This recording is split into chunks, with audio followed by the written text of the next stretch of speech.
A nossa segunda atividade dessa tarde será a roda de conversa Turismo de Base Comunitária e Sustentabilidade, a Rota dos Quilombos como estudo de caso em participação da professora doutora Kelly de Santos Aules e a mestra Luciana Priscila do Carmo e mestra Sanete Esteves de Souza.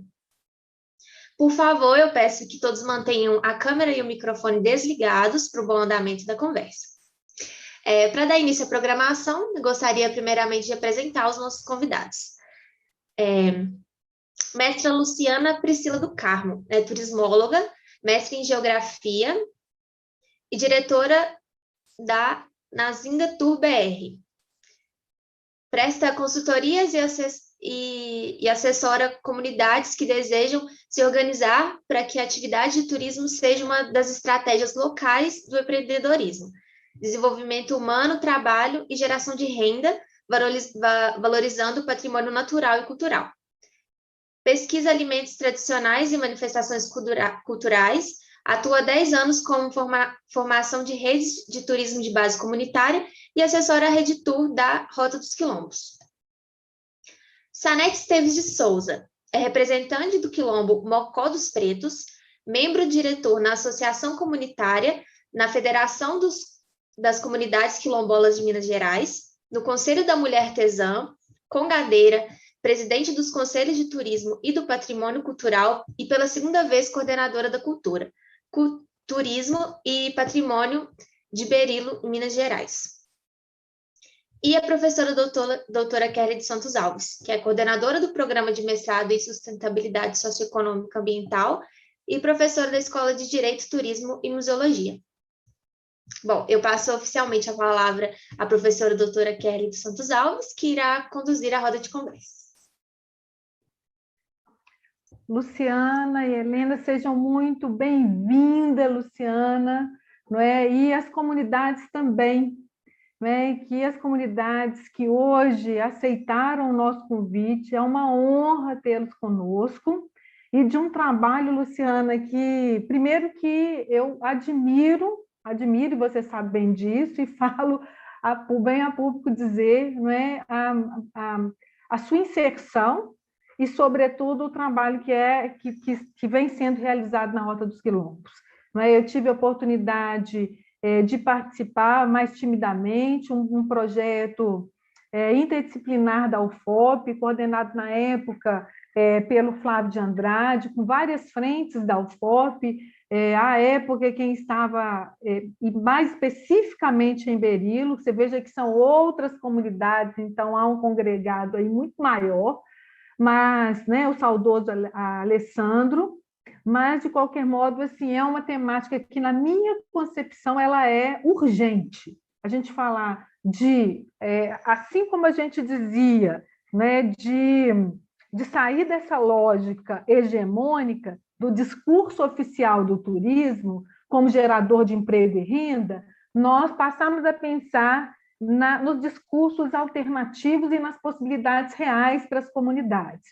E nessa concepção eu passo a fala com você para que, de fato, a gente estabeleça esse encontro de saberes, não só da universidade, não é? Mas encontro de saberes de projetos que vêm sendo arcabouçados, que têm um teor técnico-científico, mas também do saber raiz, né, que a gente poderia dizer, o saber das comunidades, o saber das comunidades tradicionais, um modus vivendi que muitas vezes ele está deslocado desse espaço da universidade, mas que, na minha concepção, é urgente esse vínculo, e que esse vínculo se fortaleça cada vez mais. Então, eu passo a você a palavra para que conduza e depois a gente retoma. Professora Kerley, primeiramente, obrigada pelo convite, agradeço a toda a equipe, toda a atenção que nos foi dada aqui para a gente estar presente hoje. Espero que a Sanete consiga comparecer, parece que ela está com dificuldades de internet, mas a gente vai fazer um trabalho bacana aqui hoje, e uma das coisas que eu queria pedir, assim, para quem está presente, é que realmente não saia daqui com dúvidas e tragam as perguntas, mesmo ao longo da fala, porque eu combinei com a professora Kerley, que é uma roda de conversa, então eu não vou palestrar, né? Então eu também quero ouvir, eu também quero participar com vocês. E também eu estou sempre dizendo isso nas minhas falas, que eu sou uma acadêmica militante. Então, vocês vão perceber que eu não tenho uma característica muito de citação, de trazer aí conceitos muito teóricos, porque eu sou muito da prática. Eu vim do movimento contrário, vamos dizer assim, né? Eu sou dos movimentos sociais, da extensão universitária desde a minha formação, e aí eu comecei com os projetos sociais junto às ONGs. Foi das minhas vivências junto às comunidades quilombolas que veio um desejo de aprofundar conhecimentos acadêmicos, por mais que eu já tinha uma formação como turismóloga, né, bacharel em turismo pela PUC Minas, que foi focada em planejamento turístico.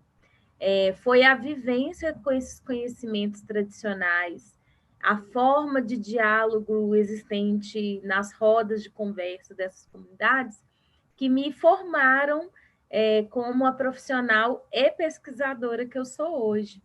Inclusive, o mestrado que eu desenvolvi na UFMG, né, no Instituto de Geociências da UFMG, ele é na geografia, pela abordagem da geografia cultural, e eu falo que a nossa dissertação, porque ela é construída totalmente coletiva, e eu apresentei a minha dissertação para uma banca de quilombolas antes de apresentar para a banca dos professores universitários. Então, eles validaram o meu processo de pesquisa e os resultados que a gente conseguiu fazer juntos. Então, eu peço licença aqui a todos e todas e todes que vieram antes de nós, que estão na nossa ancestralidade e que muitas vezes nos esquecemos dela, em espaços acadêmicos e não acadêmicos. Peço inspiração ancestral para que eu faça as palavras certas nos momentos certos e traga os conhecimentos que são necessários. E que eu aprenda muito com vocês. Já agradeço demais a participação. Então, a gente vai falar um pouquinho, até a Sanete chegar, sobre o turismo de base comunitária e a sustentabilidade, né? O que é que isso tem a ver, esses dois conceitos? E eu estava aqui na escuta já da fala do professor, que falou antes de mim, Daniel, né? Que, assim, é muito difícil falar, inclusive, depois de uma fala dessa, viu, gente? Porque eu também sou adepta, né, da formação, da autoformação e da minha formação técnica também em meio ambiente, a educação ambiental crítica. Então, foi muito legal eu ter esse aquecimento para minha fala, porque ele retoma coisas que conversam muito com o que eu vou falar aqui agora. E o turismo de base comunitária, muita gente acredita em alguns mitos que eu vou tentar desmistificar aqui agora. O turismo de base comunitária não é uma tipologia de turismo. Ele não é uma vocação do lugar. Ele não é porque no turismo tem as tipologias, né, gente? Do turismo cultural, do turismo rural, do turismo de esporte. Não é uma modalidade do turismo também. É uma forma estratégica de gestão da atividade turística. Então, quando a gente fala assim, eu vou para uma comunidade que faz turismo de base comunitária. Na verdade, essa comunidade ela se organiza em sua base, que é comunitária. Então, é bacana a gente, né, refletir sobre essas palavras, de forma que essa atividade turística seja benéfica tanto para o turista quanto para essa comunidade receptora. E quando a gente fala de base comunitária, a gente está falando aí de um movimento que o professor já trouxe muito bem de decolonialismo. É um movimento em que as comunidades tradicionais, originárias, né, as comunidades indígenas, começaram a se organizar para que elas pudessem respeitar os tempos dela diante do crescimento do sistema capitalista. E nessa base comunitária, elas conseguem se organizar de forma que elas mesmas geram trabalho, renda, respeitando esses tempos. Então, a primeira coisa que eu queria trazer é isso, a gente não viaja para fazer turismo de base comunitária. A gente viaja para fazer turismo cultural, turismo gastronômico, turismo rural. Porém, a gente tem a opção de escolher se a gente quer pegar o nosso dinheiro suado do nosso trabalho, às vezes das nossas únicas férias do ano, e gastá-lo de forma que eu vou utilizar de lugares, que eu vou me apropriar de culturas, que eu vou me beneficiar do que esses comunitários me servem, ou eu posso escolher, fazer uma escolha, e aí tem tudo a ver com a educação ambiental crítica, eu posso fazer uma escolha de que eu vou pegar o mesmo dinheiro e vou redistribuir renda, eu vou utilizá-la para fortalecer um movimento cultural, social e político, eu posso utilizar esse dinheiro de forma que eu vou me alimentar com alimentos saudáveis, sem uso de agrotóxicos e que são produzidos com saberes ancestrais de pessoas descendentes de indígenas e africanos que foram escravizados e trazidos à força para o Brasil, que são os quilombolas. Então, é um tipo de turismo, de estratégia de turismo, na verdade, que envolve a vocação do destino. Então, eu posso ir visitar uma comunidade que se organiza de forma dentro dos princípios, dos preceitos do turismo de base comunitária, mas que a vocação principal é o turismo cultural.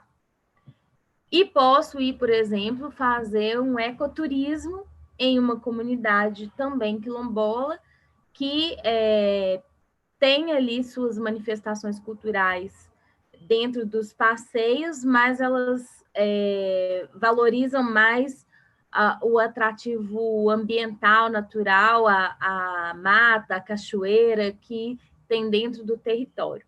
Então, isso é uma coisa que eu queria, né, trazer assim, porque às vezes a gente escuta falar sobre turismo de base comunitária e eu estou trazendo com uma linguagem bem prática mesmo, para a gente já começar a entender o que a gente está escolhendo na hora que a gente vai realmente fazer um turismo em comunidade, né? Que aí a gente usa esse termo, um turismo em comunidade.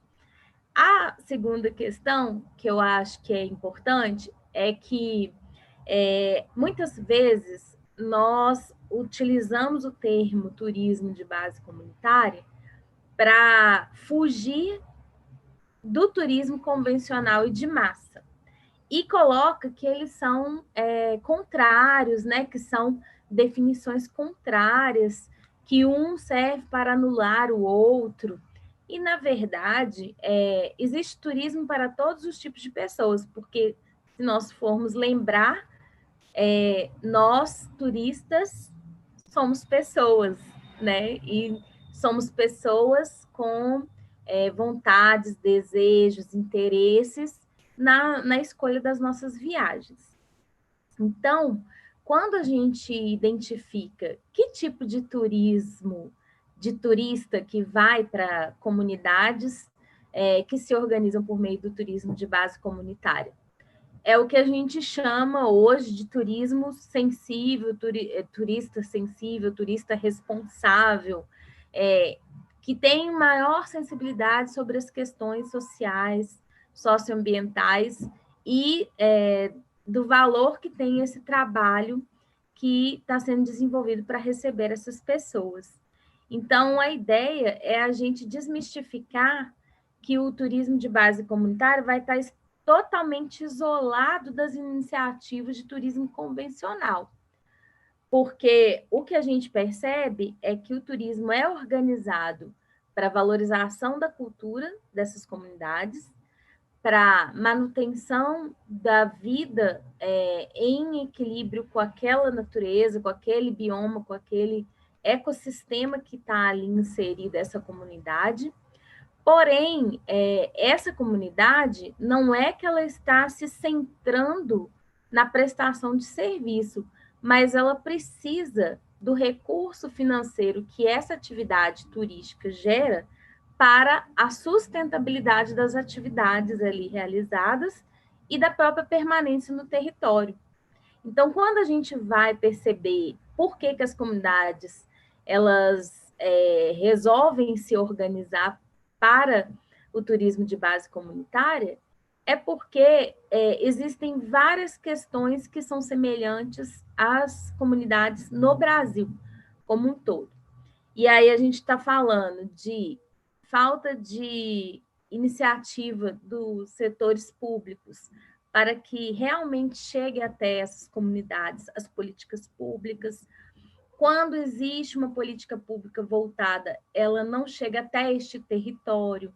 Então, muitas vezes o Estado já tem até uma política de turismo de base comunitária, que no caso Minas Gerais é recente, né? É do ano passado, a política. Porém, onde estão os fundos, onde estão os recursos que vão fazer com que essa política seja realmente implementada? E aí, muitas comunidades começam a se organizar para empreender. E esse contato com o mundo do turismo empreendedor, ele traz uma lógica em que a gente entra numa dicotomia, né? Que é essa dicotomia que a gente vive do sistema em que a gente está inserido, que é o capitalismo, e a real manutenção da vida, tão bem colocada aqui pelo professor Daniel. E essas pessoas começam a se organizar para entender se elas estão dispostas a comercializar o que para elas muitas vezes é o maior patrimônio. E aí a gente também entende que é uma posição de política de visibilidade. Quando você é participante de uma comunidade, né, que está envolvida num projeto em que está disposta a receber pessoas e repassar conhecimento e fazer esse intercâmbio cultural, ela também está disposta a ser vista pelas políticas públicas, pelos empreendedores, né, por outras questões em que muitas vezes o turismo de base comunitária se torna uma estratégia. E é isso que eu vim trazer mais hoje para a gente dialogar, que o turismo de base comunitária ele se transforma em uma estratégia quando ela é feita por meio do etnodesenvolvimento, que é um dos termos que eu utilizo na minha dissertação, que é uma pesquisa que a gente faz aí, voltando também um pouco no tempo, que nasceu junto ao movimento dos povos indígenas. E, coincidentemente, foi fortalecido na América Latina. Então, os povos indígenas da América Latina, mais tardar no Brasil, hoje a gente já tem iniciativas em Minas Gerais, eles começaram a perceber que, mesmo se utilizando do, entre aspas, né, fetiche das pessoas, do entendimento de serem exóticos, né, de serem culturas exóticas, eles poderiam se beneficiar dessa curiosidade, vamos dizer assim, do homem e da mulher, né, das pessoas, dos seres humanos aí, dos grandes centros emissores de turismo, de emissão de geração de renda, que eles poderiam se beneficiar de forma que eles mostrassem a sua cultura, o seu lugar, o seu território. Porém, eles começaram a pensar nisso de forma estratégica de decidir até que ponto eles querem mostrar, o que eles querem mostrar, o que eles querem falar, né? O que eles desejam que seja pesquisado. E aí eu lembro muito daquela música, né? Eu vim de lá, pequenininho, mas eu vim de lá, pequenininho. Alguém me avisou para chegar nesse chão devagarinho. E aí começa o meu papel como pesquisadora, empreendedora social. Por quê? Porque eu entendi que a gente tem que pisar bem devagarinho quando a gente chega nesse território, né?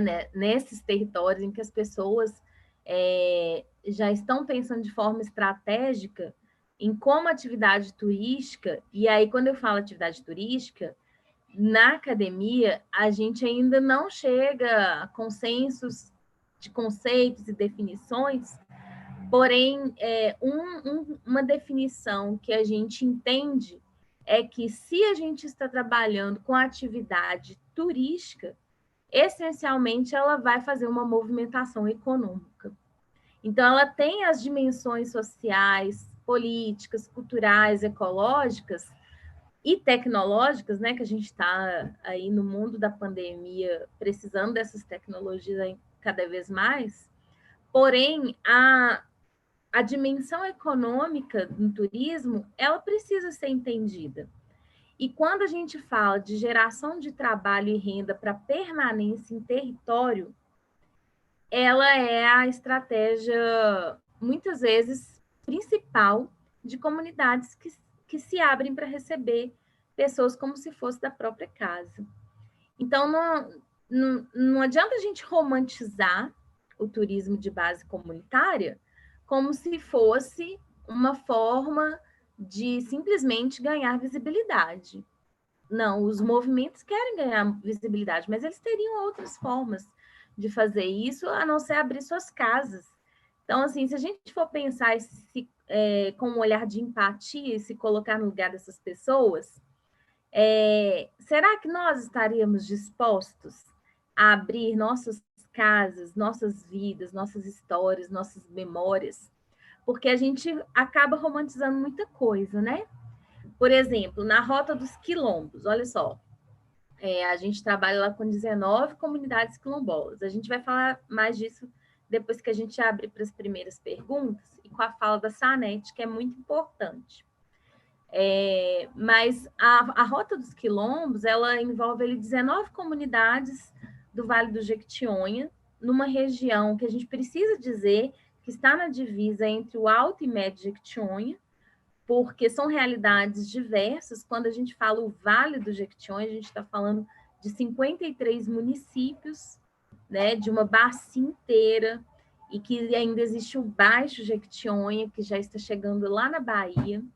Então, é bom a gente se localizar. A gente está falando de Nordeste de Minas, a gente está falando de região de semiárido mineiro, de uma região de pouca disponibilidade hídrica, com várias questões que incidiram nessa falta d'água e que não são contadas para as pessoas. Não foi porque Deus quis, não foi porque o aquecimento global quis que essas pessoas estivessem hoje num processo de seca, né? E elas querem permanecer nesse território porque elas têm histórias ancestrais ali para contar, para viver e rememoriar. Mas aí muita gente romantiza que vai conhecer uma comunidade quilombola e esquece que falar do passado para essas pessoas dói. A gente está falando de pessoas e pessoas que são descendentes de pessoas que foram escravizadas, de pessoas que morreram tentando ser livres.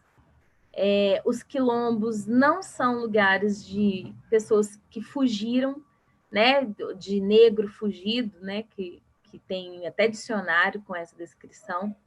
O quilombo é lugar de resistência e lugar de microterritórios africanos instalados no nosso país, porque eles queriam continuar em sua África, né? Então, ali as culturas, as comidas, as histórias, as sensibilidades, as religiões, elas eram mantidas de forma que não poderiam ser mantidas dentro das senzalas, dentro de outro sistema que elas estavam postas, né? Então, para introduzir, né, a questão do turismo de base comunitária, eu quis trazer essa fala de forma bem lúcida, explicativa, mas também de tentar desenhar uma história que muitas vezes a gente não lembra, né? Quando a gente está planejando fazer uma viagem para a Rota dos Quilombos ou para qualquer outra comunidade quilombola, indígena. E aí eu também falo do sertão, né? Das comunidades que estão inseridas num bolsão de pobreza econômica e que muitas vezes estão passando por trabalhos análogos à escravidão até hoje, no século XXI, por estarem nesse bolsão de pobreza, aceitam o processo de êxodo rural e de transferência, muitas vezes até permanente, para outros lugares, não é por escolha de vida ou por buscar algo melhor, igual muita gente tem esse preconceito, né? Ah, a pessoa foi para a cidade grande porque ela queria melhorar de vida. Esse sonho é vendido mesmo, né? Porém, as pessoas que querem permanecer, elas precisam achar alternativas. Elas precisam achar formas complementares de geração de trabalho e renda quando o Estado não chega até elas, por exemplo.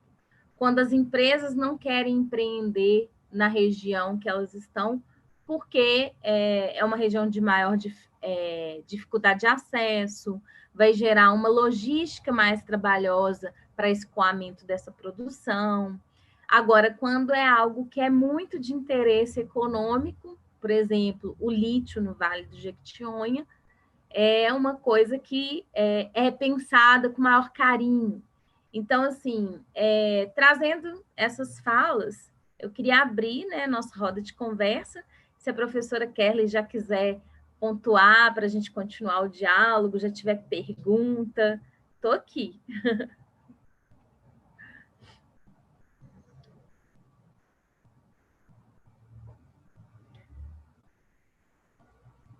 Eu estou vendo algumas perguntas aqui no chat, só que a gente não consegue acompanhar tudo, viu, gente? Estando aqui e no chat. Então, eu vou pegar as que estão mais próximas aqui.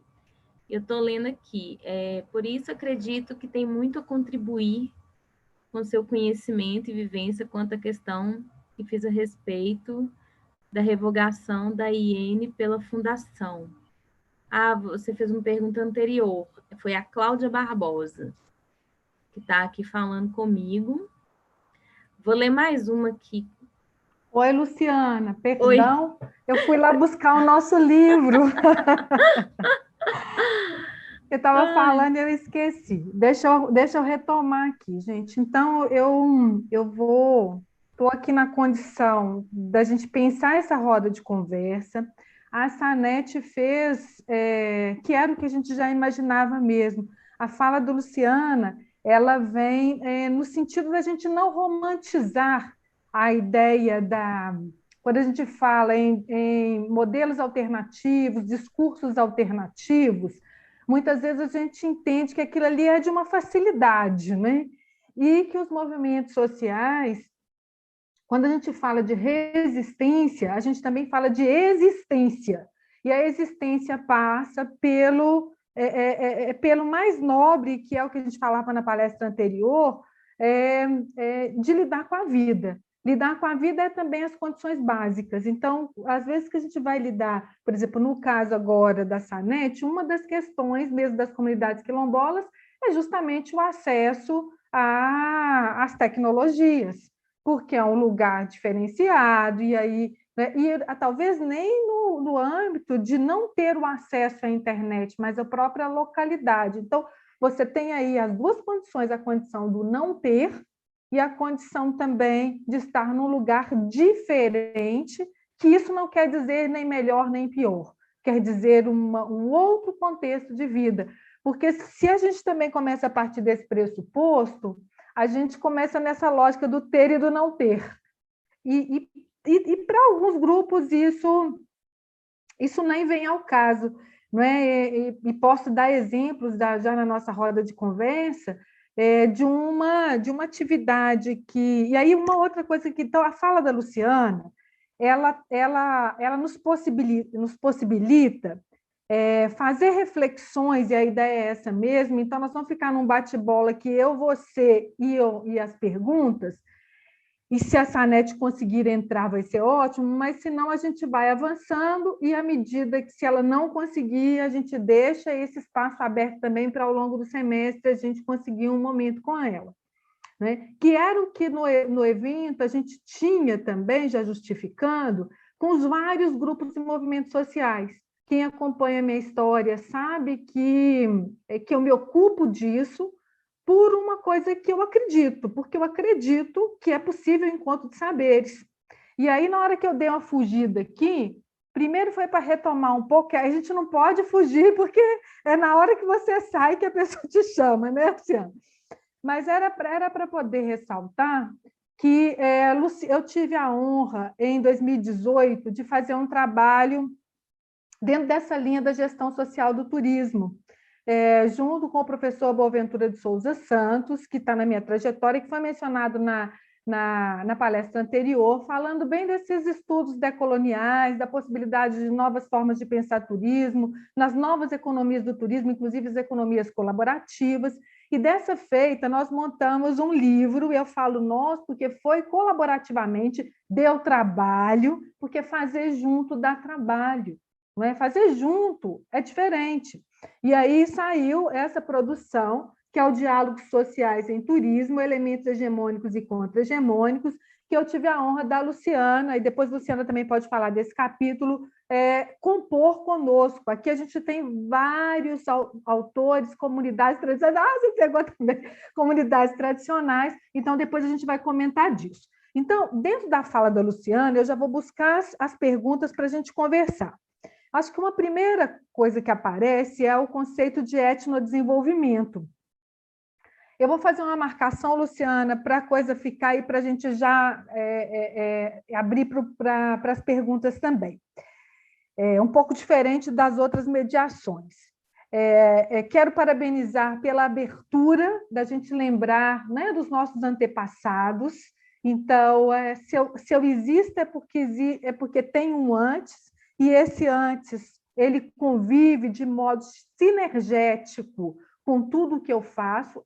Isso é o que eu acredito dentro da linha da cosmovisão, e a Luciana também traz isso. Né? Volto a dizer, quando a gente rememora ao antes, a gente está buscando lá na nossa raiz genealógica, mas muito mais do que isso, também no campo das energias que a gente estabelece em termos de cooperação de troca no planeta, que era o que a gente falava lá dos P's, né? Das pessoas, do planeta, da prosperidade, da paz e das parcerias. E aí, quando a Luciana fez isso, ela me remeteu às sementes crioulas, né? Porque a gente trazia assim, o alimento como algo também que nos move. Né? E esse alimento, então, tem... Então, acho que um ponto para você anotar aí para a nossa conversa, sementes crioulas. Aí, porque tem a ver, inclusive, com a sua proposta de trabalho, e eu penso que, se a gente traz a semente, né, a gente traz o processo do semear, e como que a relação do turismo de base comunitária, ela também, na minha concepção, na lógica dessa semente, do semear, e do semear não só, né, de uma proposta de turismo que muitas vezes, erroneamente, como a Luciana disse, traz a questão das modalidades, que são várias no turismo, cultural, histórico, religioso, ecológico, enfim, mas que a gente não está falando disso, a gente está falando de um modus vivendi, de um turismo que deveria ser, que todo turismo, toda atividade turística deveria ter o elemento pessoas, comunidades, né? Fazer junto e valorizar o local. Um outro conceito que apareceu ontem foi o conceito de glocal. Glocal na lógica do pensar global e o agir local, né? E o glocal, para mim, ele fica bem articulado com quando a gente fala das comunidades tradicionais. E o outro conceito que eu já ia falando é o de etnodesenvolvimento, que a Luciana trouxe para a gente, e esse, para mim, é fundamental, e é a partir dele que a gente já busca as perguntas, porque nele está inserida a autonomia e a autodeterminação. Então, também foge à lógica do assistencialismo, que é uma coisa que, erroneamente, muitas pessoas que trabalham no turismo consideram que turismo de base comunitária seria um assistencialismo. Eu, como turista, vou lá e vou fazer uma doação. E não é isso. E não é isso. Longe disso, entendeu? Então, a autonomia é a autonomia para que os grupos, e aí as comunidades, de modo geral, possam trabalhar colaborativamente dentro do seu fazer e do seu ofício. Eu sei que a Luciana já está doida para vir com o bate-bola, deixa eu então... Olha, vai aparecer nas nossas perguntas a questão, porque aí eu vou colocar os pontos e aí vocês também vão fazer de um jeito diferente, tá? Eu já coloquei sementes crioulas, já coloquei a fugir da lógica assistencialista, e aí alguém pergunta assim,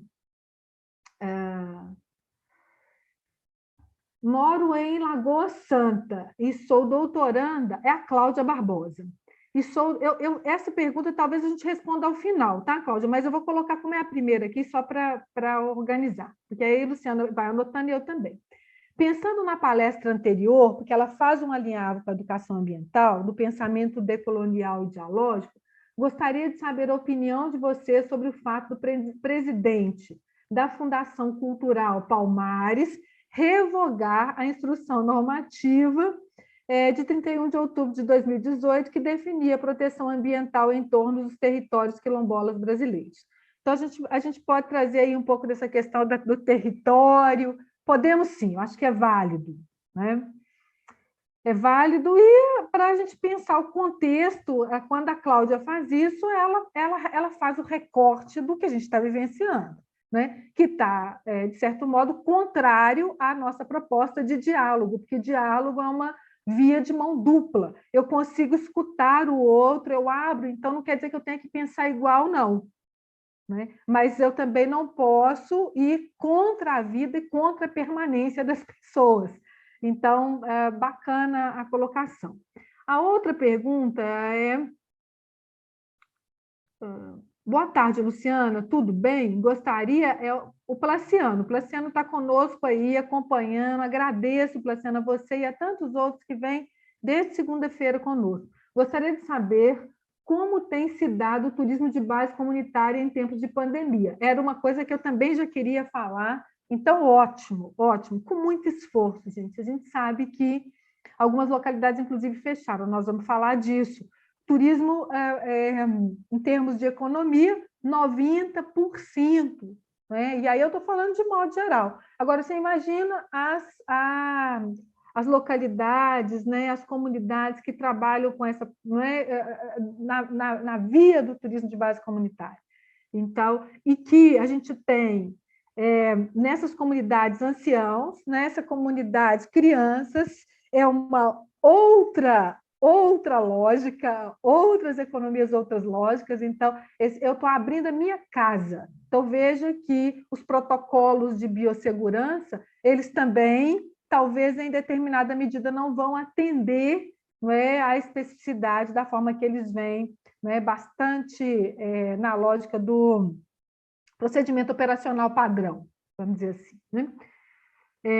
E houve a suspensão, gostaria de saber se há algo, atividades políticas públicas, outro ponto, políticas públicas, anota aí, Luciana, para a gente falar de políticas públicas, que deram apoio às comunidades. Lei Aldir Blanc, talvez, se der tempo, a gente fala. Gente, é muita coisa. Dá um livro, o mundo da conversa aqui até para dezembro, tá? Mas, assim, o que a gente der conta, a gente vai trazer, tá? A Luciana fala, eu comento um pouco, vocês comentam do chat. Exatamente, Luciana. Por isso acredito que tem muito a contribuir com o seu conhecimento e vivência. Gente, a Luciana, sim, eu tenho profunda admiração. Então, assim, ela vai contribuir agora, mas ela vai contribuir depois também, porque é um trabalho. E o que é esse trabalho? É se colocar a trabalho também. Então, é mais do que um ofício de ser pesquisadora, de ser militante, de ser turismóloga, mas aquele movimento que eu falo e que eu, às vezes, fico falando com as pessoas, né? É se colocar a trabalho. Quando você busca um tema nessa ordem que traz as perspectivas socioeconômicas, nós precisamos nos colocar a trabalho, a nossa relação, e aí o que disse naquele entre, não é o sujeito, mas é o inter, né? É o que está entre, é o intersubjetivo, porque a gente está lidando com o social, com o cultural, com o ambiental e com o político. Leia-se político do mais nobre, das políticas públicas, né? da cidadania e por aí vai. E aí vou pegar mais uma e a gente para nessa e depois a gente volta, tá? Como uma boa conversa. Ainda referente ao... Pega um café, tá? Quem gosta de café, pega um café, uma água, porque a gente vai começar a nossa prosa. Então, olha, ainda referente ao impacto da pandemia, especificamente dentro da vivência e sobrevivência das comunidades, uma vez que o turismo comunitário é muito de contato, proximidade, abraço, afetividade, né? Amorosidade, né, gente? Amorosidade é mesmo que o turismo comunitário permaneça. Você acha que tais comunidades são ou estão sendo impactadas de forma mais agressiva na questão da saúde? E, por fim, você acha que o turismo de base comunitária, em sua grande parte, movida pela vulnerabilidade das comunidades que se abrem para tais turismos, sendo a única forma de renda? Sim, sim e não, porque você vai, né, a Luciana vai falar disso, porque a gente tem a subsistência, as comunidades elas já existem. O turismo é um elemento. Agora, pode ser que em algum caso ou outro, sim, a comunidade vai se abrir ao turismo, mas as comunidades elas são comunidades e, portanto, já têm o seu modo de vida, né, o que fazer. O Luciano vai comentar também, eu posso comentar a respeito disso, porque tenho acompanhado. E se você percebe que a grande parte das comunidades são organizadas, lideradas por mulheres. Também. E aí as nossas, principalmente, entra a questão de gênero aí. Bom, tem um mundo aqui, eu vou pedir perdão se a gente não der conta de nosso papiar aqui, da nossa prosa, mas vai ser em tom de prosa mesmo, não em tom de resposta, porque não existe uma resposta certa ou errada, existe a nossa vivência. Eu passo para você, Luciana, e aí, à medida que você achar que eu posso contribuir, você volta para mim e a gente volta para o público. Pode ser assim? Nós vamos ter aqui até às 4h15, então a gente tem 20 minutos. Se precisar, a gente vai até às 16h30. Tá? Tá, joia. Não, eu adorei todas as questões, assim, eu estou pensando numa forma de falar em bloco, com elas todas envolvidas, mas aí eu vou para uma necessidade que eu tenho, então, diante das perguntas e das expectativas aqui que eu estou vendo das respostas, eu vou me apresentar melhor, assim, porque quando a gente vai se apresentar academicamente, aí falo, né? Eu sou formada nisso, fiz mestrado naquilo, e aí eu queria só complementar, então, algumas coisas. Uma é que eu faço projeto social desde adolescente, e começou com assistencialismo. Então, a mudança de paradigma na minha vida que a universidade trouxe para ampliar o pensamento sobre o que é justiça social faz muita diferença no que eu proponho de trabalho hoje com as comunidades. Então, esse é um ponto que eu acho que é muito importante. A segunda coisa é que eu estudo turismo de base comunitária antes de eu formar. Então, em 2005, eu comecei meus estudos sobre turismo de base comunitária, então são 16 anos que eu estudo o que está acontecendo no Brasil e no mundo sobre turismo de base comunitária. E uma das coisas que eu posso dizer, assim, com muita clareza e leveza, é que o Brasil ainda está engatinhando, tá, gente? O Brasil, com essa medida que foi tomada em nossos modelos ditatoriais de governos anteriores, e a nossa democracia é também muito recém-nascida, se a gente for pensar, trabalhar a base comunitária sem transgredir é muito impossível, assim. Então, vocês vão entender que muitas vezes a rota dos quilombos, que aí eu já vou entrar nela, já que a Sanete, infelizmente, não está aqui para bater essa bola comigo, ela funcionou, inclusive, começando com um projeto social.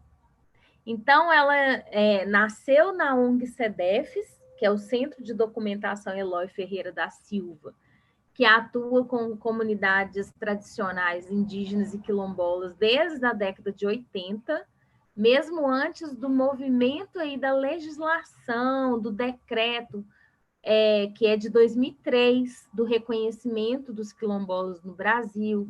Então, é um movimento que vem desde a construção da nossa Constituição reconhecer essas comunidades. E aí, muitas vezes, a gente vê a Constituição pronta lá e esquece que ela é construção de movimento social também. Então, para chegar essas pessoas até os nossos direitos sociais básicos da Constituição Federal, foi muita luta.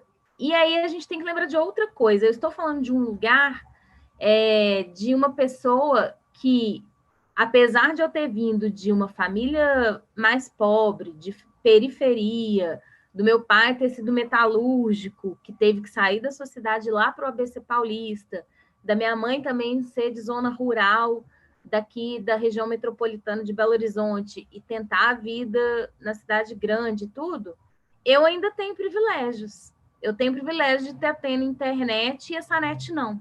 Olha só. Eu tenho um privilégio de estar, mesmo com 37 anos, ter feito meu mestrado na universidade pública. E eu tive o privilégio dessas pessoas abrirem suas casas para mim. Então, eu estou me apresentando de novo só para vocês entenderem do que eu vou falar de agora em diante.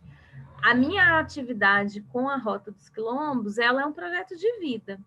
E é um projeto de vida coletivo, porque eu me vejo muito na luta dessas mulheres e eu percebo tanto que a luta antirracista tem que crescer no nosso país e as pessoas de pele clara, porque eu sou parda, então eu sou negra, só que eu tenho a pele clara.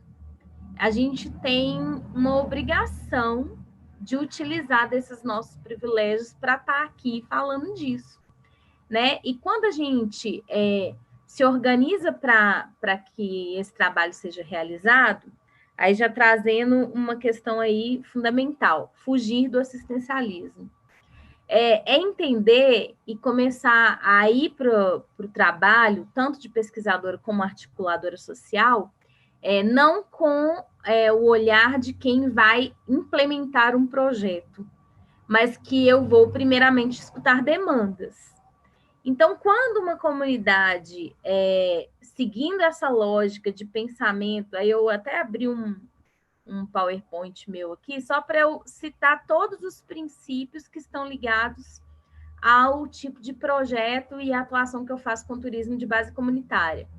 Diagnóstico e planejamento participativo, economia solidária, economia criativa com valorização da cultura local, educação socioambiental e patrimonial, educação popular com adaptação de linguagem, gestão comunitária, associativismo, intercâmbio cultural.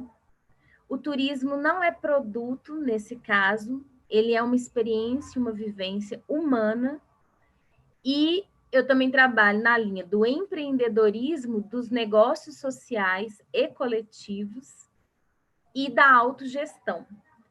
Então, eu não estou falando de um projeto em que simplesmente a gente vai lá e capacita, porque essas pessoas já são capazes. Eu não estou falando de uma formação em que eu vou ter que pôr elas dentro de uma forma para caber dentro do mercado do turismo. Eu estou falando de troca de conhecimento para a gente pensar junto como que elas querem se organizar e como que elas querem autogerir essas atividades de forma que elas se apropriem desse negócio. Então, o turismo de base comunitária é um negócio, só que ele é social e coletivo.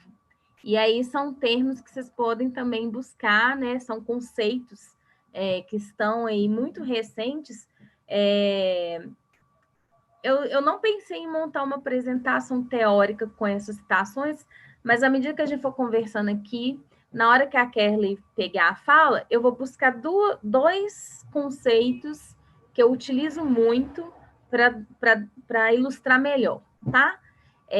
Mas, de toda forma, quem quiser conhecer o Yunus, com Y, ele fala de negócio social, de empreendedorismo social. Basicamente assim, é aquele tipo de negócio que, mesmo gerando lucro, o lucro é reinvestido no projeto e nas pessoas que participam do projeto. Então, é uma outra lógica de ganho, e esse ganho tem que ser coletivo. E aí, quando eu falo de comunidade tradicional, isso é mais amplo ainda, porque quando...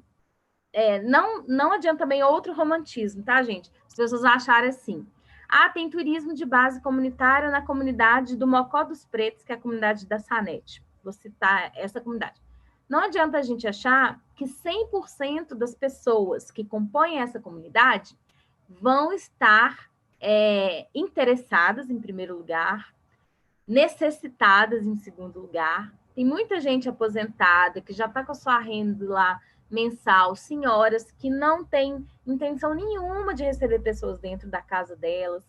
Porém, tem as pessoas em vida produtiva ativa, tem as pessoas que gostariam de manter seus filhos mais tempo em suas comunidades, pelo menos para que eles escolham se eles querem fazer o êxodo rural, porque também não é romantizar que a gente vai fazer educação ambiental e patrimonial, capacitar ou treinar para o turismo, e essas jovens e esses jovens vão querer ficar nas suas comunidades, porque eles também estão inseridos no nosso mundo contemporâneo de querer estudar, de querer ter um salário maior, de não seguir as mesmas trajetórias. Então, assim, incentivar a sucessão rural, aí eu já trago sementes crioulas, né? Essa produção ancestral da comida, do viver da terra, de conseguir, inclusive, trazer segurança alimentar para que eles não dependam de cesta básica, é primordial.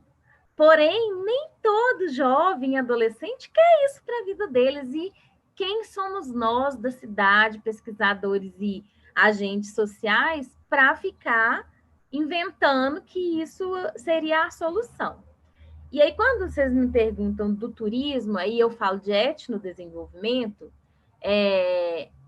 a geração do trabalho e renda, ela tem que criar condições para que essas comunidades, elas mesmas decidam em que elas querem investir.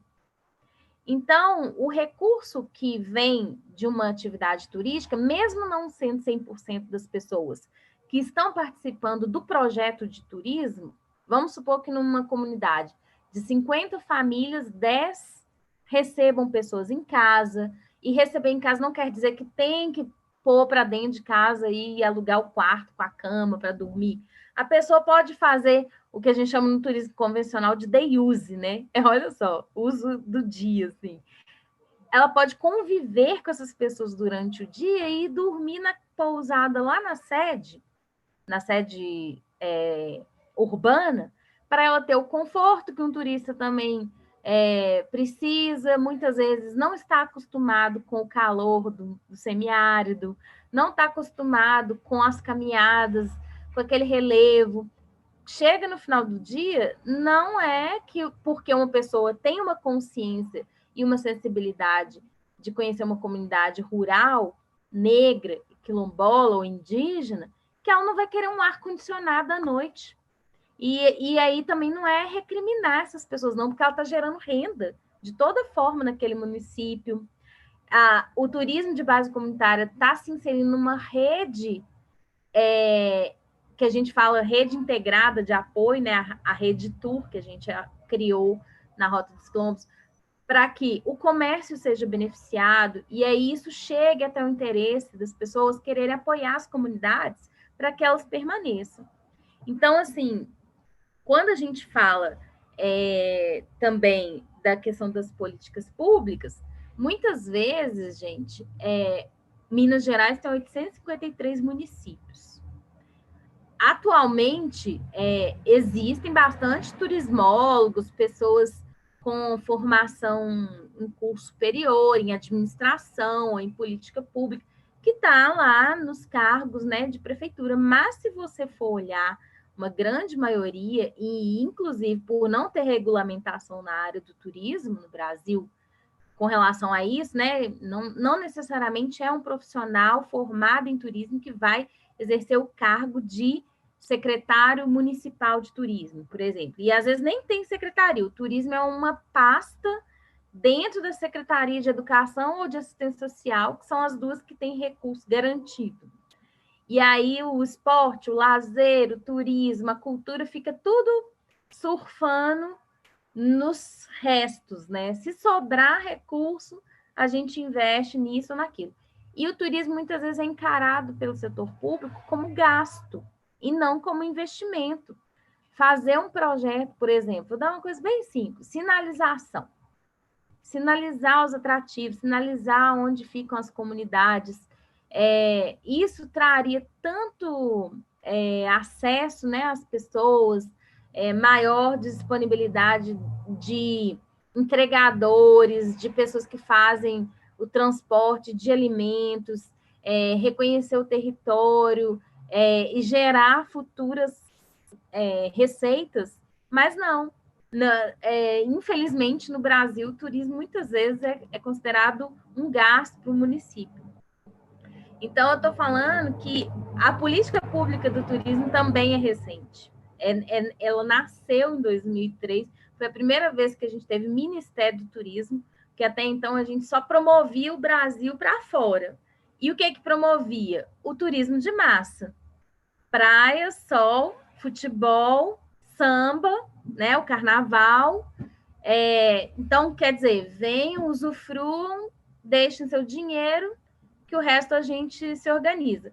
E fora a especulação imobiliária, porque quem vinha investir aqui nos hotéis, nas nossas praias e tudo, era dinheiro estrangeiro. O turismo de base comunitária é mais recente ainda, né, nas políticas públicas. Então, no ano de 2019, por causa de um movimento, nós temos uma rede nacional, que é a Turisol, que é a rede de turismo de base comunitária e turismo solidário. Ali conversam pessoas que têm incidência política e estão acordando que precisa de se movimentar para que essa política seja realmente implementada. Por exemplo, em 2008, o Ministério do Turismo abriu um edital, e nesse edital ele distribuiu recursos para iniciativas que se diziam de base comunitária e que faziam turismo. Foi um dos poucos investimentos federais que a gente teve até hoje, que inclusive dificulta até a gente analisar, né? Porque não tem dado de outras políticas públicas e implementação de recurso. Como é que a gente estuda esses dados para a gente criar política pública? Então, até isso, os movimentos sociais, as ONGs, as universidades são, muitas vezes, o suporte que essas comunidades têm e as bases de dados que estão sendo geradas para gerar política pública. Então, eu estou pegando aqui de tudo que vocês estão falando, aí vem a questão da Lei Aldir Blanc. Aí eu vou falar de novo, gente, eu estou no lugar de quem assessora uma rede de turismo de base comunitária no Vale do Jequitinhonha e tem conhecimento de outras. Mas, então, assim, eu não estou falando de todas as outras iniciativas existentes, porque, graças a Deus, cada vez mais está crescendo. Então, no que eu tenho acompanhado, e eu acompanho efetivamente, o que foi feito? Em 2020, assim que se instalou a calamidade pública no estado de Minas Gerais. Opa, desculpa, gente. Assim que se instalou a calamidade pública no estado de Minas Gerais, as comunidades quilombolas e outras comunidades tradicionais que executam atividade de turismo, elas paralisaram, assim como todo o setor de turismo, porque é uma preocupação com os anfitriões. Geralmente são pessoas ali, né? São os nossos patrimônios vivos que estão nessas comunidades. Oh, meu Deus, eu não vou saber silenciar isso aqui agora. Deixa eu ver se eu diminuo o volume. Acho que é a Sanete tentando falar comigo. Se for ela, atende. Não, não é ela, não. Ela tinha me mandado uma mensagem. Enfim. E aí, o que aconteceu? Elas pararam, por quê? Porque todo mundo que apoia essas comunidades para o turismo de base comunitária teve que se reinventar também, né, por causa da pandemia, e fortalecer as vaquinhas virtuais. Então, a Federação das Comunidades Quilombolas de Minas Gerais, por exemplo, o Movimento Indígena Mineiro, todo mundo fez vaquinha para chegar kit de higiene, porque fala, álcool gel, sabão, lava as mãos num lugar que está faltando água, inclusive, né? E que tem que fazer essa administração da água até para receber pequenos grupos. Então, o turismo de base comunitária tem algumas especificidades nesse sentido também. Muitas vezes a renda ela vai ser só complementar. E para essas pessoas está tudo bem. Porque se elas receberem muita gente, vai disputar a pouca água que elas têm para viver o resto do ano, né? Porque elas captam água de chuva. E então, assim, essas vaquinhas foram o que ajudaram a chegar alimentos também. E aí todo mundo se mobilizou com emenda parlamentar, correndo atrás de doação mesmo. Aí a gente caiu no assistencialismo, entendeu? Porque foi um momento assim extraordinário, emergencial. Porém, hoje a gente percebe que já está começando um movimento em algumas comunidades para receberem poucas pessoas. Por quê? Porque os quilombolas indígenas estão dentro dos grupos prioritários de vacinação, né? E aí, algumas comunidades estão aí pensando em se organizar. Mas, por exemplo, a Lei Aldir Blanc, a maioria das comunidades transformou o evento em edição virtual para não correr o risco de ser um dos promotores de aglomeração, por exemplo.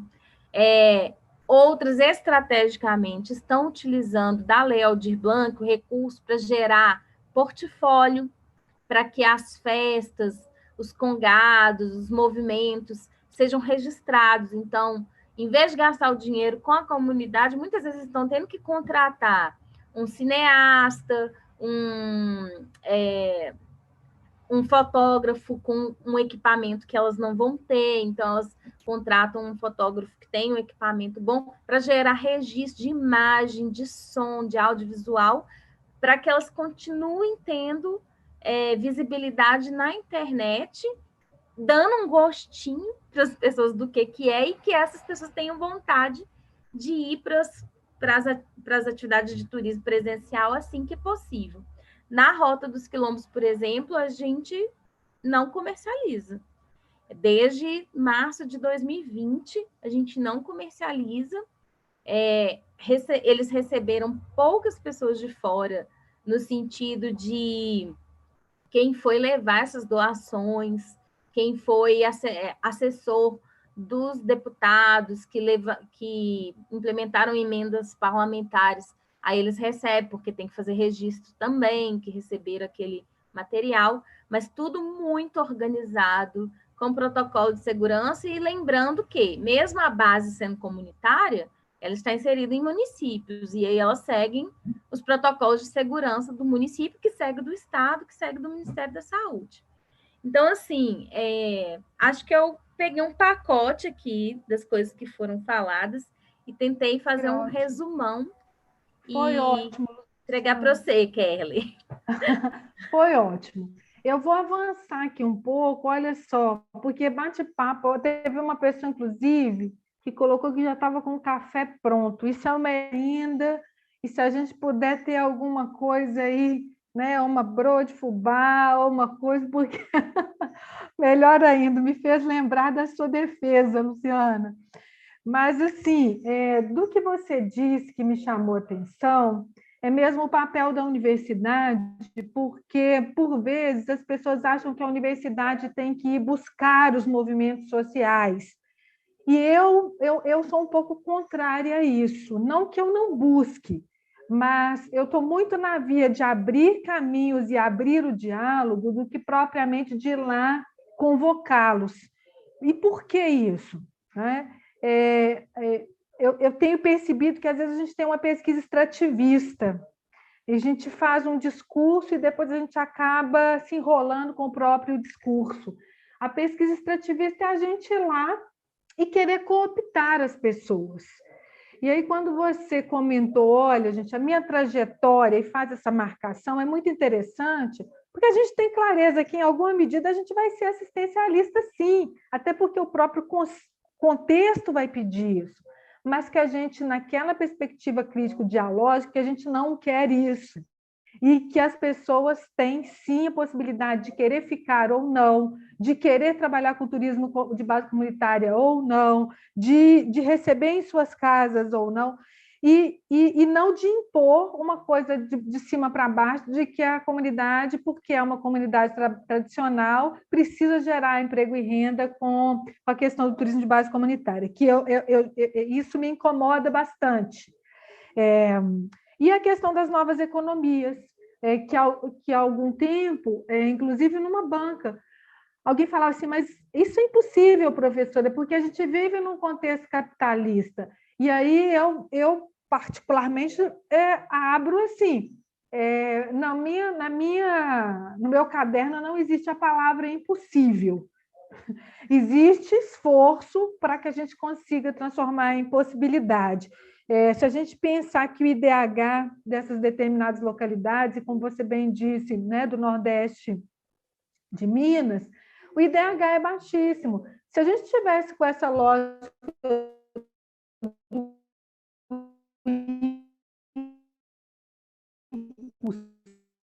possível, a gente nem chegar lá a gente chegava, porque é estrada de desafios que, se a gente não tomar para a gente, e para a gente eu digo, não é individualmente, mas assim, coletivamente, a gente também não consegue avançar. Então, penso muito que é também da ordem do perguntas. Gente, nós temos até 16h30, então eu vou usar esses 5 minutos para depois abrir para as considerações finais. Essas perguntas, Ana, o que eu puder também responder, eu ajudo, mas vou repassar para a Luciana. Nós paramos, e aí me perdoem se eu pular alguma pergunta aqui, tá? Algumas estão no celular, outras aqui no chat. Eu já vou direto no chat, porque aí eu já vejo os comentários também. Então, café prontinho eu quero também, que nós paramos ali, né? Muito bacana esse projeto, já participei de um projeto nesse formato, projeto Mosaico. Eu vou anotar para eu depois pesquisar. Nos interessa muito todos os projetos que estejam nessa linha. Nós temos no programa uma linha que tangencia a ecologia social e uma outra linha que trabalha a perspectiva de gênero e água. Né? Então, depois, se alguém tiver interesse, inclusive a professora Vera Guarda está aí na sala conosco. Luciana, boa tarde. Que bom que as pessoas abrem a casa e o coração para você. eu tenho tentado fazer um monitoramento hídrico participativo na comunidade quilombola de Degredo. Ah, a professora Vera guarda aí, acabei de falar dela. E estou tendo bastante dificuldade mesmo com a consultora, como consultora da Unesco. Verinha, depois te coloca em contato direto com a Luciana, ela, com certeza, vocês vão poder trocar figurinhas, trabalhar com muita... Gente, o campo, o que a professora Vera traz, e que a Luciana talvez também compartilhe comigo, mas eu tenho uma inserção também com comunidades, até por conta da formação. E eu falo uma coisa sempre, o campo é indócil, porque a gente não é igual à universidade, que você tem os livros ali, um contexto, e quase que um tubo de ensaio preparado. Ali não, você foi para a vida, você vai além dos muros da universidade, inclusive é o nome da nossa revista. O que é além dos muros da universidade? É você, olho no olho, é você lidar com a autoestima, com o território, com o sentimento de pertencimento ou não, com as idiosincrasias. Então, você vai lidar com... E aí, como a Luciana bem disse, com a vivência e com a experiência. Então, a Luciana, você tem o contato da Luciana, Vera, eu acho que vale bastante a pena depois uma conversa de vocês duas. O Placiano traz uma coisa bacana aqui. Quando a gente fala das atividades que acontecem dentro do turismo de base comunitária, sei que em alguns casos, sim, gente, a musicalidade, as rezas, as danças, aí ele falando lá e eu reforçando, isso faz parte, porque é parte do cotidiano, da vivência dos grupos, né? E das conexões inclusive de energia. Então, assim como a gente falou da questão do alimento, que se alimenta lá a partir da semente crioula, da subsistência, mas também de alimentar a alma, também de alimentar, não é, o grupo. Então, as danças circulares, eu tenho feito um trabalho com danças circulares que é magnífico, inclusive no processo de cura. E se a gente vai trazendo outros elementos, a gente vai pensar as danças circulares como uma interface com a biodança, que daria aí para conversar aí para frente, não é? Eu não consigo aprofundar nisso. Você percebe que há um medo da apropriação cultural por parte dos integrantes da comunidade, principalmente por parte dos anciãos, e isso não é um problema, e isso não um problema constante, não é um problema constante? Eu vou passar mais tudo, porque aí você depois pode falar dessa relação de abertura ou não, porque volta um pouco do que eu disse, Placiano, dessa lógica extrativista, porque as pessoas foram expoliadas durante muito tempo, as comunidades tradicionais, não é? No intuito de querer fazer pesquisa, ir lá e só retirar e não dar o retorno. A Luciana fala, inclusive, ela, olha, eu fui lá, fiz minha pesquisa, mas uma pesquisa participativa, é diferente, é uma metodologia totalmente diferente. Inclusive, a apresentação não é nem a apresentação, ela faz a partilha com o grupo antes mesmo de ir para a parte formal da universidade. Então, são lógicas diferentes, de metodologias diferentes, mas que existe sim, assim como a gente também existe quando a gente abre a casa da gente, né, um certo receio de quem entra e quem não entra, né? Quem vai para a cozinha, quem é de Minas Gerais, quem vai para a cozinha e quem não vai, quem eu convido para a cozinha da minha casa e quem eu não convido. Seria um pouco dessa metáfora. Bom, então a pergunta, ficou uma pergunta aí, a da Vera, a pergunta do Placiano sobre essa questão dos anciãos, dessa, né, questão desse receio, tal interesse e curiosidade. Sim. E curiosidade não como zoológico, né, da diferença, mas comunidade em termos de compartilhamento, encontro de saberes. Kerley e Luciana, referente às sementes crioulas, tive um primeiro contato dentro do movimento de reforma agrária, onde há feiras de trocas de sementes. Assim pergunto, é comum haver atividades semelhantes no turismo de base comunitária? Sim, algumas comunidades, que eu conheço, sim. né? Só que isso tem ficado mais escasso, no meu modo de ver. Mas aí Luciana pode colocar da percepção dela. Parabéns, Luciana, você está sendo ovacionada, né? E muita coisa. Tem alunos nossos do mestrado, a Elza que está conosco aí desde o primeiro dia. Beijo grande, Elza, tá? Hoje, a inovação social, intervenção comunitária e empreendedorismo estão nas atividades do currículo do ensino médio. Sim, professor Wellington é também da nossa organização. Tem havido aí a tentativa de trazer isso para a educação. Eu vejo como um movimento importante, Wellington, só que aí volta a fala da primeira palestra. É preciso da gente entender qual matriz nós estamos trabalhando, porque às vezes a gente vai inserir isso no ambiente da escola, e aí é uma matriz, às vezes, hegemônica, que não vai dar conta de avançar. Então, é preciso pensar que será que essa matriz ela traz aí uma perspectiva decolonial, e aí já vem outros tantos, né? Para a gente pensar, a gente volta lá na fala do Daniel, do professor Daniel, referente a qual educação, né, a gente almeja, a gente quer.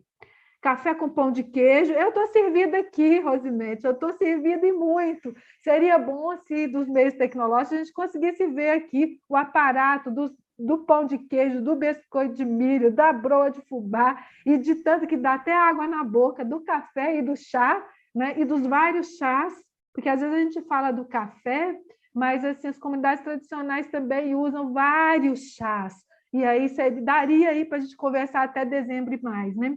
A fome bateu, a broa de milho cairia muito bem. Sim, eu também falo a mesma coisa. A produção sobre a produção de conteúdo, não seria legal os quilombolas contarem seus causos, remetendo à localidade, às suas redes sociais, assim, tendo e mantendo a curiosidade.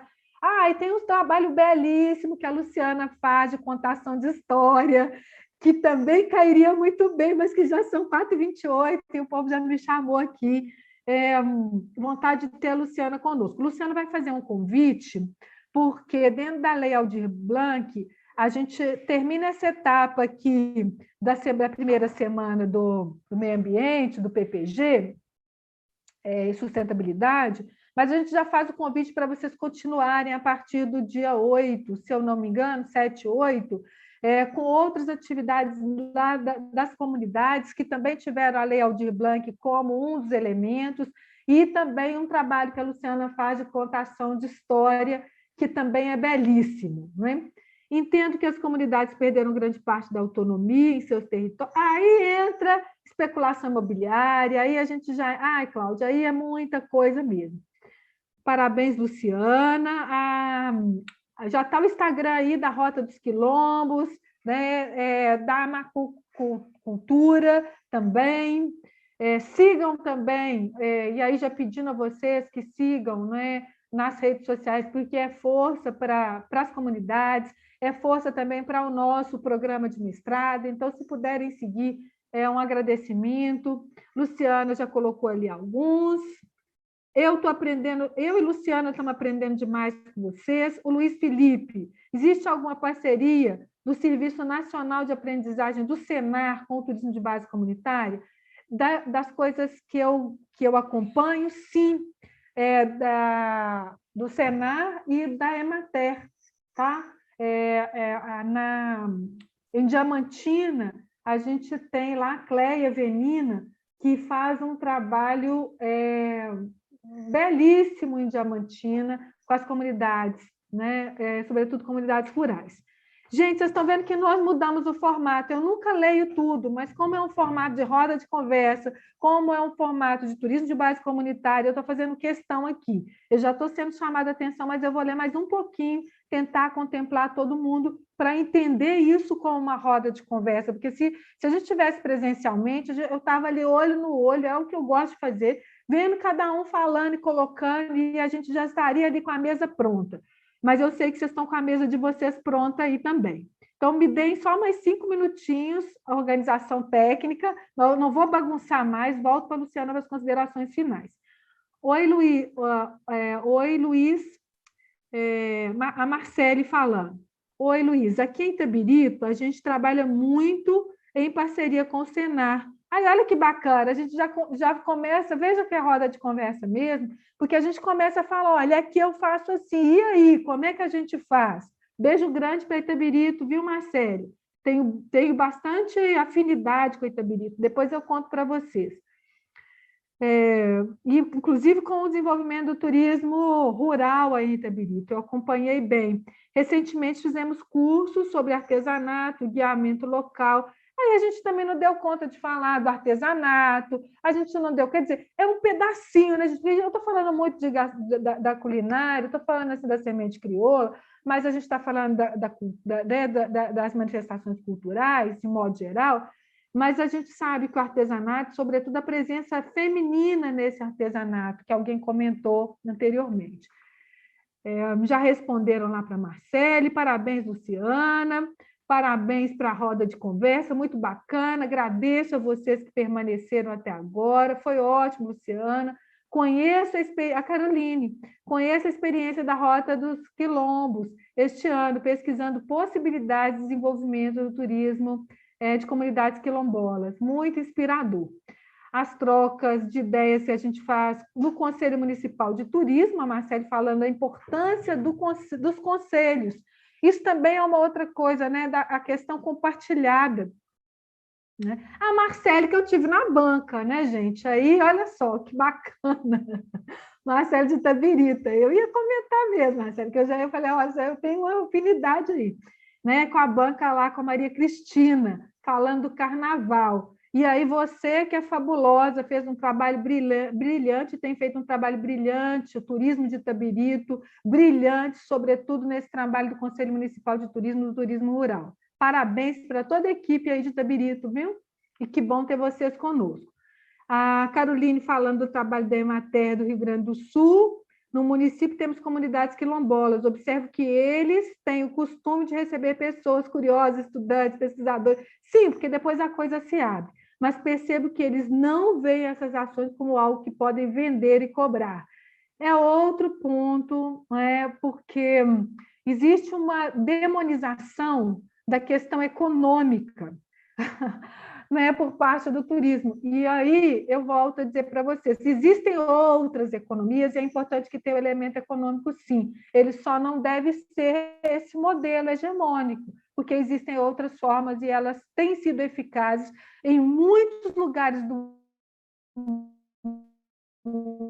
Eu concordo plenamente com a Luciana. Nós ainda estamos engatinhando. Ele tem a nossa cara também, dentro que a gente vai falar das epistemologias do Sul. Daria para falar um pouco mais. O link continua oculto, aí eu não sei do que se trata, deve ser da presença, e isso pensando na minha ação extensionista, Caroline falando. Artesanato retoma o empoderamento das mulheres. Muito obrigada. Zerei a vida. Adorei, Marcele. Adorei. Eu acho que eu li tudo, gente. Eu passo para a Luciana, nós vamos até 4h40, assim, em ponto, para não cansar, porque o virtual também, vocês estão aqui desde as 14 horas, eu reconheço isso. Última coisa, antes de passar para a Luciana. Eu contribuo lá no mestrado em sustentabilidade socioeconômica ambiental, com a linha de pesquisa, com as linhas de pesquisa que eu já mencionei, ecologia social, turismo, gênero, né, gênero e água. E eu quero comentar com vocês que abriu agora o mestrado em turismo da UFOP, que é o Turpatri, que é o Turismo e Patrimônio. E eu estou contribuindo lá na linha 2, que é Turismo e Patrimônio, muito voltado para o patrimônio, para as relações sociais. Inclusive, assim, nós tivemos uma procura bastante, que eu fiquei bem feliz, de projetos voltados ao turismo de base comunitária. Está bem assim encaminhado para que, me orientando, trabalhe com as comunidades quilombolas, né, do Rio de Janeiro. Enfim, e que de Minas Gerais. Então, estamos lá também com essa conversa, fiquem à vontade para nos procurar. Né? Vocês têm meu contato, tenho o da Luciana. Eu passo para a Luciana para as considerações finais e depois passo para a Isabela fazer o convite para a noite. Então, gente, eu só retomando aqui, então, algumas questões que vocês colocaram, a Kelly já respondeu, O Senar tem feito um trabalho muito importante, inclusive, de sensibilizar para essas possibilidades. Aí, já pegando a fala, eu não vou lembrar de quem, mas eu vou falar que turismo de base comunitária, gente, tem até onde que vai o papel da extensão, né? Eu acredito que é até onde a comunidade deixar você ir. Então, se você estiver sempre em diálogo com essa comunidade, você vai começar a entender, inclusive, que silêncios falam muito, né? Quando você está mobilizando lá uma rede, de repente todo mundo para de responder, esse silêncio diz alguma coisa. Outra coisa é que o turismo de base comunitária, a questão da valorização lá no Rio Grande do Sul, está intimamente ligado a projetos de educação patrimonial, ambiental e valorização para que haja autoestima. Então, existe até linhas de pesquisa na Federal do Rio de Janeiro sobre intervenção psicossocial. Assim, a gente estuda muito sobre qual é a forma de acessar temas que são complexos dentro dessas comunidades, e muitas vezes você só vai falar de geração de trabalho e renda bem depois. Aí, como o nosso tema é a Rota dos Quilombos como estudo de caso para turismo de base comunitária e sustentabilidade, eu queria contar algumas coisas para não achar que está tudo mil maravilhas, saber como que está sustentável, por que eu estou lá tem 10 anos, enfim, só para direcionar para esse lugar da sustentabilidade, que eu entendo que é uma continuidade com qualidade, né? Então, quando a gente lida com essa visão, essa perspectiva de que está sustentável se tiver viável para que haja continuidade com qualidade, a gente começa a pensar em alguns pontos.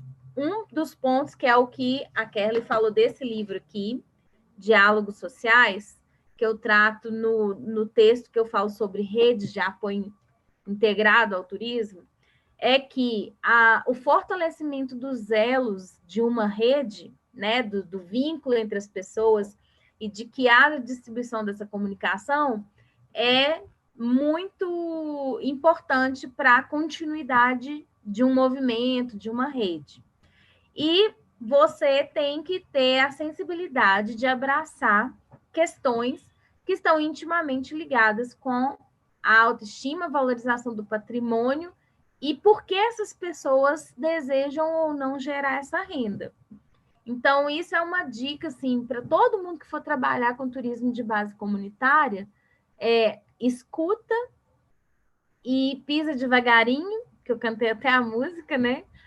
E depois avança no sentido de valorizar, de enaltecer, de gerar um movimento cultural, porque às vezes o que foi mais interessante de resultado do projeto que começou lá em 2010 com a ONG e que depois se tornou um projeto de autogestão, hoje eu estou empreendendo junto com eles, com a Nizinga Turismo e tal, não foi nem a quantidade de recurso que gerou com as visitações, é toda uma movimentação que eu conto em outros artigos, depois eu posso pedir a Kerly para passar para vocês, que eu estou fazendo o máximo de esforço para registrar essa história. Para vocês terem uma ideia, criou-se um sentido de identidade quilombola regional, exatamente por ser uma rota. Porque se eu tivesse trabalhado um município, talvez não tivesse tido esse resultado. Mas meu esforço de trabalhar em 3 municípios que conversam entre si por uma BR que não era asfaltada, e esse era um problema comum, além da falta d'água e tudo, foi gerando esse sentimento de integração, e hoje eles se reconhecem uma região quilombola. E o sentimento deles se materializou, porque não fica só no discurso. Quando você vai perceber, de 2003, quando houve o decreto 4887, que reconhece as comunidades e trata da questão do autorreconhecimento e certificação pela Fundação Cultural Palmares, o número de comunidades que se autorreconhecem, que estão certificadas, é muito maior hoje. Então, você percebe a materialização do que você criou de mobilização, é também inserção nas políticas públicas. É saber que o movimento cresceu ao ponto de ter tido uma eleição da Federação das Comunidades Quilombolas no último fim de semana e que, pela primeira vez em 10 anos, teve mais de uma chapa, das pessoas quererem disputar dentro do movimento para crescer mesmo, ampliar as ações, né? E aí outra coisa que, sobre essa questão de abertura, né? Eu entendo assim, existem várias formas da gente chegar nas comunidades. Agora, o movimento hoje é muito importante, elas estão integradas. Então, se está tendo dificuldade de acesso, às vezes, com uma liderança, é porque muitas vezes dentro das comunidades tem mais de uma liderança, inclusive, e às vezes pode ter chegado até na pessoa errada. Então, chega no movimento mais amplo, vai na Federação Quilombola, conversa com a federação, eles podem te apresentar, né, como a consultora, no caso que foi um caso específico, para que chama Nigolo, N''Golo, Federação das Comunidades Quilombolas de Minas Gerais.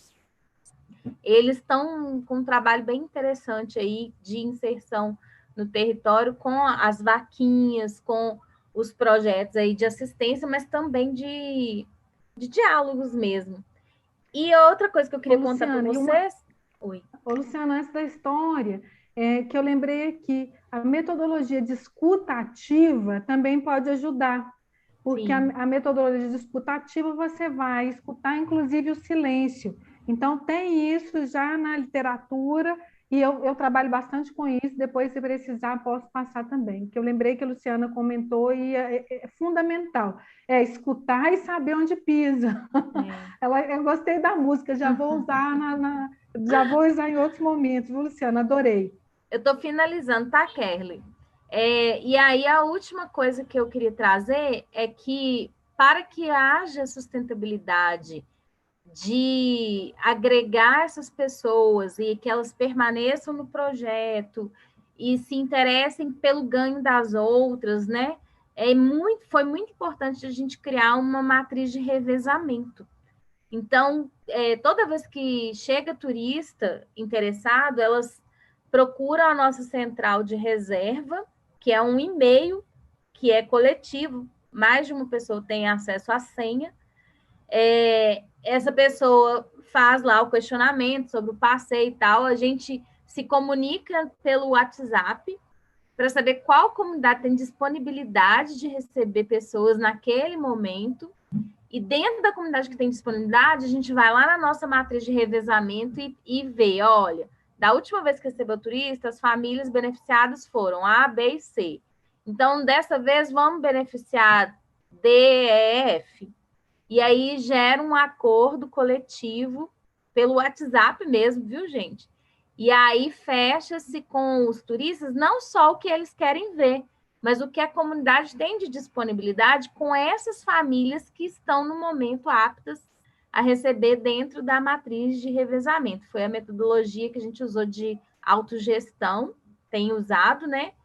E uma das coisas que a gente tem tentado implementar, mas até hoje a gente não conseguiu chegar em um valor monetário que realmente valorize essas vivências, esses saberes, esses modos de vida, mas também não queira onerar um turista, querer elitizar, né? Porque a ideia é receber qualquer tipo de turista, estudantes. Então, a gente avalia tudo isso na hora que vai montar o roteiro, o pacote, vamos dizer assim, é que a gente está tentando criar um fundo comunitário de turismo, para que eles não fiquem dependentes dos recursos municipais ou estaduais e tenham ali um recurso para fazer necessidades básicas de atendimento da atividade turística. Por exemplo, uma estrada choveu e a estrada deu um atoleiro. tem como tirar desse fundo, contratar 2 homens para ir lá e fazer a reposição de cascalho, para que chegue até nós o carro dos turistas. Então, aí coletivamente discute-se se pode gastar o dinheiro com isso. Até pagar um site, assim. Mas isso a gente está no comecinho dessa história, da parte comercial, que até hoje não gerou um montante que desse um fundo e tal, não. Então, isso é uma coisa que eu acho legal de comentar. Assim, nem sempre está tudo bem. Tem as pessoas que querem puxar a sardinha para o seu lado, assim, aquela liderança ficou sabendo ou foi acionada por fora e não pela central de reservas. Aí começa uma disputa de quem é o cliente, e aí a gente vai lá e media o conflito e traz para a ideia da coletividade, dos princípios do turismo de base comunitária, da solidariedade e do cooperativismo. Então, assim, acho que eu dei uma noção do que é o trabalho, assim, não dá para falar de 10 anos e da complexidade que é, mas acho que deu uma ideia e eu estou disponível, assim, para a gente poder dialogar, participe de outros eventos, aí tem os registros, se precisar. Eu estou até preparando isso, viu, Kerlin? Eu estou criando um documentozinho com todos os links de tudo que eu já escrevi ou outras pessoas já escreveram sobre a iniciativa lá da região, e os links de reportagem que já saiu e tudo, para a pessoa que quiser pesquisar a Rota dos Quilombos, como estudo de caso, tem acesso, porque está tudo muito espalhado, né? Mas a gente está fazendo esse trabalho, inclusive agora. Vai ser muito bom depois, Luciana. Depois, se você fizer isso, colocar no Drive, até colocar para a gente, eu tenho interesse, ou colocar na página do mestrado lá do Turismo e Patrimônio, e até mesmo no. Porque para a gente é muito importante outras pessoas estudarem e trazer a nossa página para a gente. É uma bibliografia importante. Sim, e assim, é um pedido até, porque como eu estou muito inserida no processo, você sabe a dificuldade que é o distanciamento de pesquisadora. Então, é muito melhor que outras pessoas avaliem o que a gente está fazendo. Pesquisem e avaliem os 10 anos de Rota dos Quilombos, em vez de eu, Lupri, pegar e fazer isso, entendeu? Porque Luciana, e sabe uma outra coisa, já fazendo esse atravessamento, gente, perdão, nós estamos avançando, mas assim, é importante, eu faço essa marcação porque e eu tenho propriedade para falar isso, e a Luciana vai concordar. Essa área que nós escolhemos, né, de trabalhar com ecologia humana, com turismo de base comunitária e tal, nem sempre ela tem uma visada muito forte, mesmo dentro da academia, porque ela vai dentro da universidade, porque ela vai lidar com outras lógicas, ela vai lidar com outras metodologias.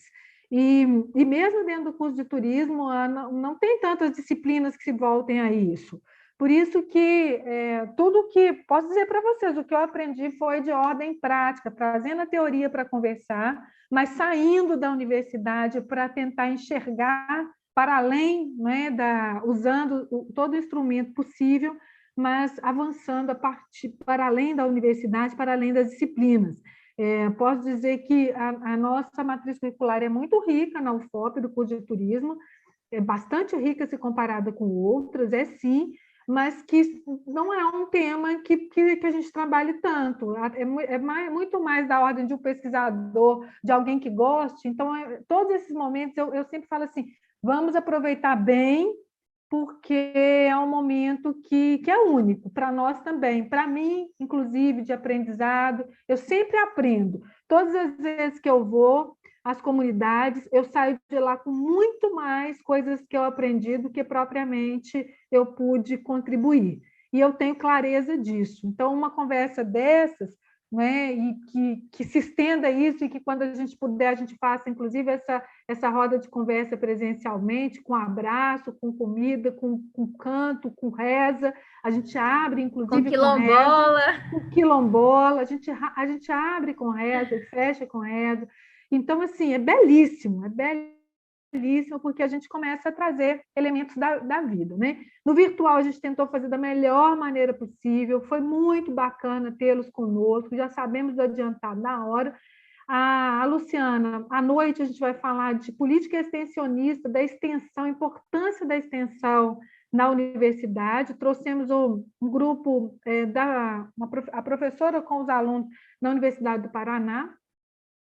Quem assistiu até agora vai dar um tempinho aí para levantar, tomar uma água. Luciana, se tiver disponibilidade, está convidadíssima. E a Luciana, eu vou pedir a Luciana que deixe o contato dela, se ela achar por bem, porque ela faz um trabalho para além da Rota dos Quilombos, de consultoria, de assessoria para os municípios. Luciana trabalha com uma perspectiva de, eu falei até antes, né, de contação de histórias, tem um grupo belíssimo que faz isso, então também eu acho que contato para essas questões. Tá? Já estamos terminando, Ellen. Oi. Eu queria só fazer um convite para todo mundo, já está todo mundo muito online, mas o Macucultura é o Festival de Arte e Cultura das comunidades quilombolas que participam da Rota dos Quilombos. E aí ele está acontecendo com o recurso da Lei Aldir Blanc e começa hoje, inclusive, a programação interna. Vai ter uma programação só para comunidades e tem a programação no YouTube. Aí eu vou estar com uma palestra, na verdade vai ser outra roda de conversa com quilombolas, sobre a minha pesquisa sobre as quitandas quilombolas e o protagonismo feminino na região. Aí vai ser dia 9 às 19 horas no YouTube da Rota dos Quilombos. E a programação, gente, está imperdível, inclusive as atrações culturais, viu? E aí, só dando um spoiler, eu estou começando um trabalho em Ouro Preto, viu, Kerly? Ah, não, então tem que fazer conosco, né? Tem que articular conosco. Você não faça isso sem nos contar, não. Já estamos lá como suporte, tá? Estamos começando, depois eu te conto. Então, tá, muito bem-vinda. Gente, já estamos terminando, perdão mesmo, mas assim, acho que valeu demais, eu aprendi demais com você, como sempre, Luciana. Passo para a Isabela, e eu estava comentando da programação da Macucultura, ela vai estar no nosso Instagram também, na página do programa. É um evento que a gente apoia, indica, que a gente vai participar juntos. E eu falei as datas erradas lá a partir do dia 7, então é a partir de hoje, né, que é a parte interna e aberta ao público, acho que a partir do início da semana, é isso, né? Domingo já é aberta no YouTube. Então, a partir de amanhã, a partir depois de amanhã, dia 6. Dia 6. Curtam lá, vejam no Instagram, tanto deles quanto no nosso. Tá lá. Isabela, fica à vontade. Isabela está assim. Já estamos terminando, gente. Já vi ali, que horas que termina? Termina 17 horas. Tem 5 minutos para um pouquinho antes. Obrigada por tudo. Valeu. Bom, nós agradecemos a todos e todas que participaram, né, os ouvintes e que colaboraram com essa roda de conversa. Agradecemos em especial a mestre Luciana Priscila do Carmo e a professora doutora Kerly de Santos Alves. Lamentamos a ausência da Sanete, né, mas infelizmente não foi possível que ela participasse dessa vez. E gostaria de lembrar a todos que o formulário para a emissão do certificado e avaliação do evento se encontra no chat. Logo mais às 19 horas, nós teremos a roda de conversa Ação Extensiva com Instituições de Ensino do Paraná, Tempos de Confinamento e Investigação, com a professora doutora Maclóvia Correia da Silva, mestre Márcia Regina, professor doutor Alexandre Dúlios e a graduanda Caroline Zanata Pereira. Nós esperamos todos vocês e até mais.